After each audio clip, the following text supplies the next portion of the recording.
નમસ્કાર વિદ્યાર્થી મિત્રો, આજે આપણે ધોરણ 10 ની અંદર સ્વાધ્યાય 3.3 દાખલા નંબર 2 2x 3y 11 અને 2x 4y 24 એનો ઉકેલ શોધવાનો, જે આપણે અગાઉના તાસની અંદર પણ આદેશની રીતના દાખલાઓની ચર્ચા કરી ગયા છે. હવે એનો ઉકેલ શોધવાનો અને ઉપરાંત શું કહે છે એવો અચળ m શોધો કે જેથી y બરાબર mx 3 નું સમાધાન થાય.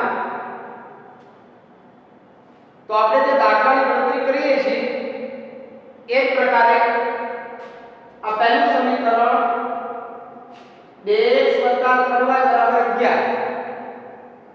आ बीजू समीकरण 2x 4y 24. હવે આ બીજું જે સમીકરણ છે એ બીજા સમીકરણની અંદર x ને સમીકરણનો કર્તા બનાવીએ, એટલે 2x બરાબર -24 ડાબી બાજુ -4y છે એટલે જમણી બાજુએ +4y થશે.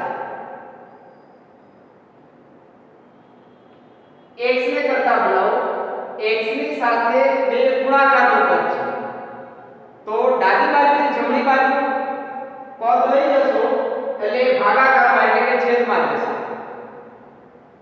એટલે -24 4y છેદમાં 2. આમાં 24 અને 4 માં 2 કોમન લઈ લો એટલે -12 અને +2 એટલે ટૂંકમાં 2y 12.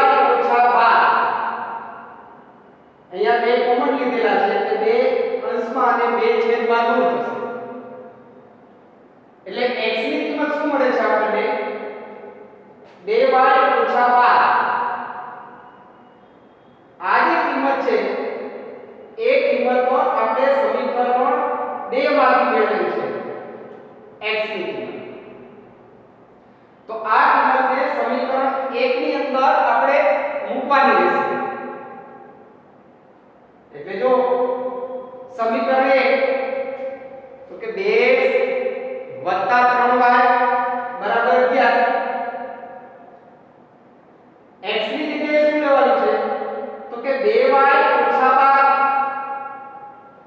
એટલે અહીંયા x ની જગ્યાએ તમે 2y 12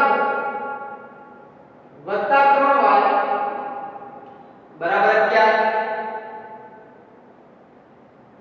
2 ગુણ્યા 2 એટલે 4y, 2 ગુણાકારનો -12 એટલે -24 વત્તા 3y બરાબર 11. 4y અને 3y બંનેનો સરવાળો લઈ લો એટલે 4 ને 3 7 એટલે 7y. -24 ડાબી બાજુ છે, જમણી બાજુ લઈ જાઓ એટલે 11 + 24 બંનેનો સરવાળો એટલે 35. એટલે પરિણામ શું મળ્યું કે 7y બરાબર 35. 7 ગુણાકારમાં છે, જમણી બાજુ જશે એટલે ભાગાકારમાં, એટલે 35 ના છેદમાં 7 7 × 35 એટલે આપણને y ની કિંમત જે છે 5 મળે છે. આ y ની કિંમત જે 5 છે એને સમીકરણ 1 માં મૂકી દો એટલે આપણને x ની કિંમત મળે છે. એટલે સમીકરણ 1 2x 3y 11 y ની જગ્યાએ 5 મૂકો, 2x 3y y ની જગ્યાએ 5 બરાબર 11. 3 ગુણ્યા 5 એટલે 15. 15 ડાબી બાજુ છે, જમણી બાજુ જશે એટલે 11 - 15 એટલે 2x બરાબર આપણને શું મળશે 11 - 15 એટલે -4.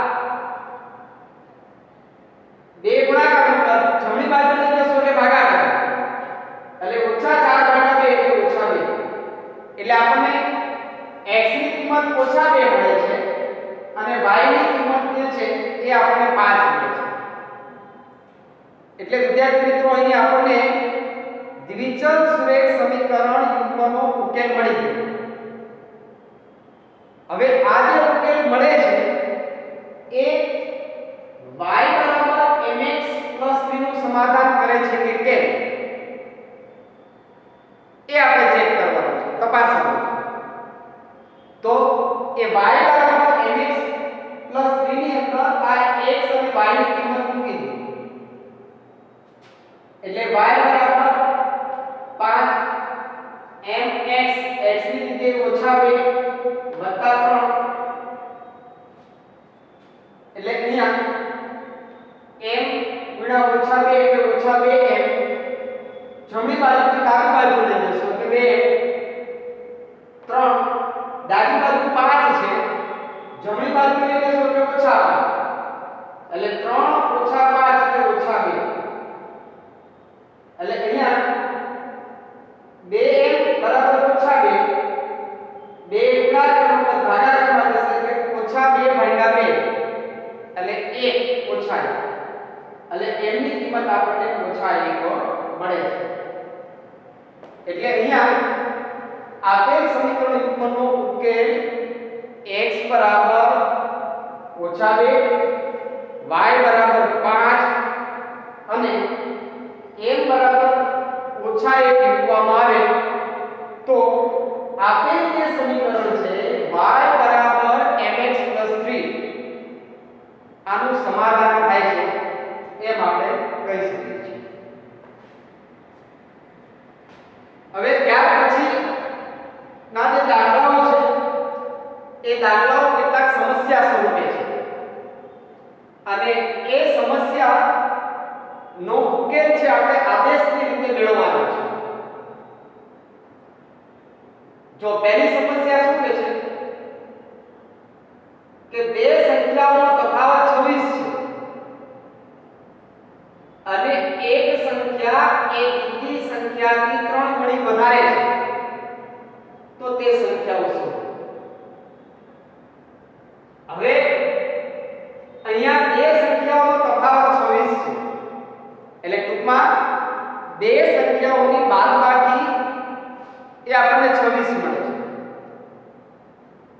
તો એનો અર્થ શું થયો કે બે સંખ્યાઓ છે, બંને સંખ્યાઓની બાદબાકી છે એટલે આપણે બે સંખ્યાઓ ધારવી છે તો એની અંદર એક સંખ્યા મોટી છે અને બીજી સંખ્યા નાની છે.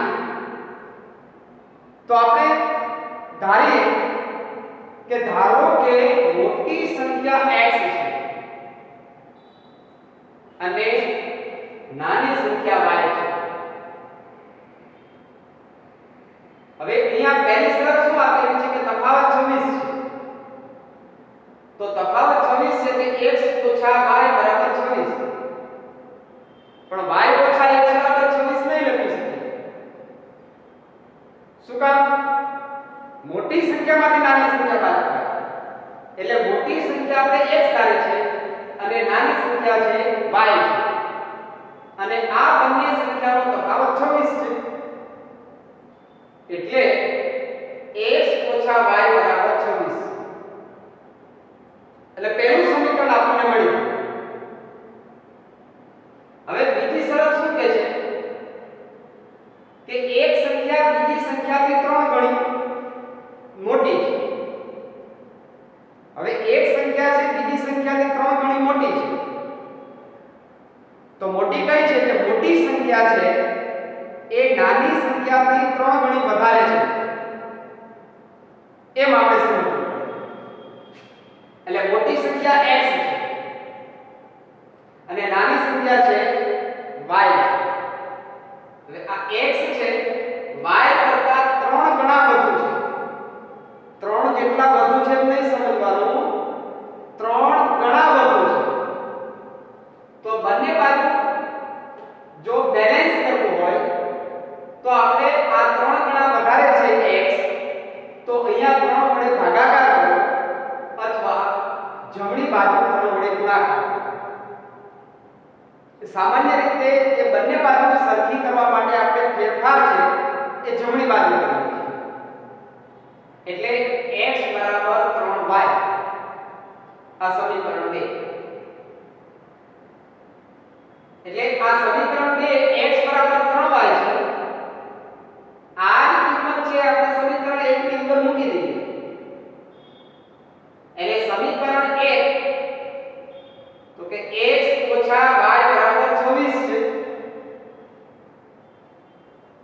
હવે અહીંયા x ની કિંમત કેટલી લખવાની છે 3y તો 3y - y બરાબર 26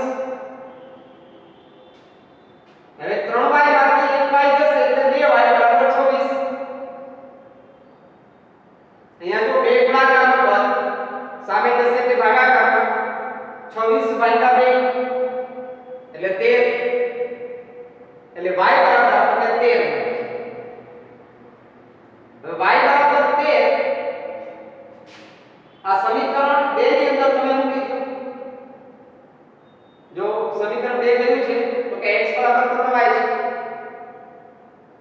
y ની જગ્યાએ 13 લખી નાખો તો 13 ગુણ્યા 3 એટલે 39 એટલે x બરાબર આપણને 39 મળે છે આમ માગેલ સંખ્યાઓ 39 અને આપણને 13 મળે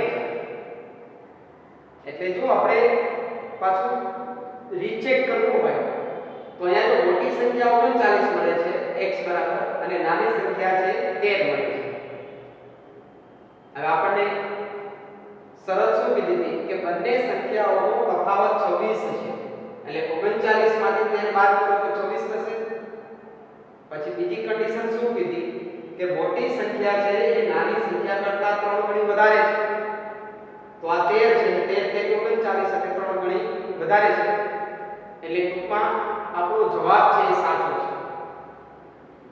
બરાબર જો આ રીતે બીજી એક સમસ્યા છે કે બે પૂરક કોણો પૈકી મોટો ખૂણો નાના ખૂણા કરતા 18 મોટો હોય તો તે પૂરક ખૂણો શું હવે પહેલા તો આપણને ખબર હોવી જોઈએ કે પૂરક કોણ એટલે શું આપણે ધોરણ 9 ની અંદર એક કોટી કોણ પૂરક કોણ અભિકોણ યુગ્મ કોણ અંતઃસમૂહ કોણ અંતઃકોણ આ બધા ખૂણાઓની ચર્ચા આપણે આવી ગઈ છે અહીંયા ફરીથી આપણે યાદ કરાવ્યું કે પૂરક કોણ એટલે જે બે ખૂણાના માપનો સરવાળો 180 અંશ થતો હોય તો તે બંને ખૂણાઓને એકબીજાના પૂરક કોણ કહે છે એટલે અહીંયા આપણે બે ખૂણા વાત કરીએ તો એક ખૂણો મોટો છે અને બીજો ખૂણો નાનો છે એટલે અહીંયા આપણે ધારી લઈએ ધારો કે મોટા ખૂણાનો અંશ માપ x અને નાના ખૂણાનો અંશ માપ y છે હવે આપેલ શરત પ્રમાણે શું છે કે બંને ખૂણાનો સરવાળો 180 રકમમાં એવું લખેલું નથી કે બંને ખૂણાનો સરવાળો 180 છે પણ રકમમાં આપણને દર્શાવેલ છે બે પૂરક કોણો કીધું છે એટલે પૂરક કોણ એટલે હમણાં જ વાત કરી કે જે બે ખૂણાના માપનો સરવાળો 180 એટલે બે ખૂણા એટલે x અને y એનો સરવાળો 180 એટલે આને આપણે સમીકરણ 1 કહીએ પછી બીજું શું કહે છે કે મોટો ખૂણો નાના ખૂણા કરતા 18 જેટલો મોટો છે મોટો ખૂણો x છે નાનો ખૂણો y છે એટલે નાના ખૂણા કરતા મોટો ખૂણો 18 કરતો વધારે છે એટલે એનો અર્થ એ કે જો બંનેની બાદબાકી કરો મોટા ખૂણામાંથી નાના ખૂણાનો અંશમાં આપણે બાદ કરો તો આપણને કેટલું મળે છે 18 એટલે આપણને અહીંયા આ બીજું સમીકરણ મળે છે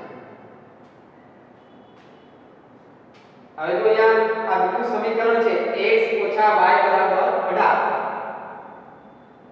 તો x - y = 18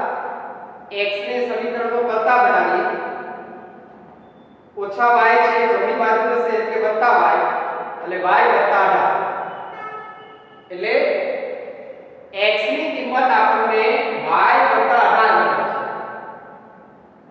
હવે આ કિંમત છે x બરાબર y વત્તા 18 આ સમીકરણ 1 ની અંદર પાછું આપણે મૂકી દઈએ. જો આ સમીકરણ 1 બરાબર સમીકરણ 1 એટલે x y બરાબર 180. હવે x ની જગ્યાએ કેટલા લેવાના છે તો કે y વત્તા 18 y વત્તા y એટલે 2y અહીંયા 18 છે ડાબી બાજુ જમણી બાજુ જશે એટલે એ 12 થશે 180 ઓછા 18 એટલે 162. અહીંયા બે ગુણાકાર પદ છે તો ભાગાકારમાં જશે એટલે 162 ભાગ્યા 2 લેશું એટલે y ની કિંમત આપણને 81 મળે છે. એટલે y બરાબર 81 આ સમીકરણ 2 ની અંદર કિંમત મૂકી દો એટલે સમીકરણ 2 તો કે x ઓછા y બરાબર 18 x ઓછા y ની જગ્યાએ 81 મૂકી દેશું.